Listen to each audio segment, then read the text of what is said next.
અમદાવાદના વાહન ચાલકો માટે ખુશ ખબર સામે આવી છે। વાડેસથી રાણીપને જોડતો નવો 4 લેન ફ્લાયઓવર તૈયાર થઈ ગયો છે। અંદાજે 735 મીટર લાંબા અને 106 કરોડથી વધુના ખર્ચે બનેલા આ બ્રિજથી ગાંધી આશ્રમ વિસ્તારની કનેક્ટિવિટી સરળ બની જશે। સાથે ટ્રાફિક જામની સમસ્યામાં પણ મોટી રાહત મળશે।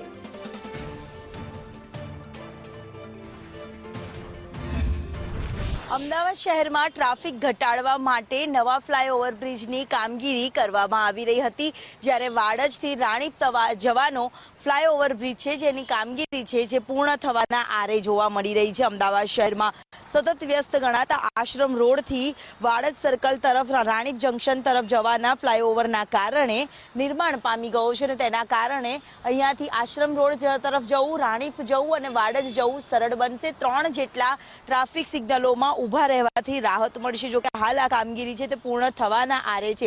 આ બ્રિજ શરૂ થવાથી કનેક્ટિવિટી વધુ મજબૂત બનશે અને પીક અવર્સ દરમિયાન ટ્રાફિકની સમસ્યામાં મોટો ઘટાડો થશે।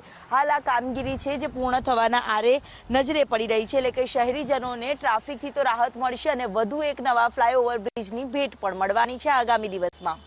કેમેરામેન મનીષ વાણિયા સાથે દિવ્યા ચૌહાણ, સંદેશ ન્યૂઝ, અમદાવાદ।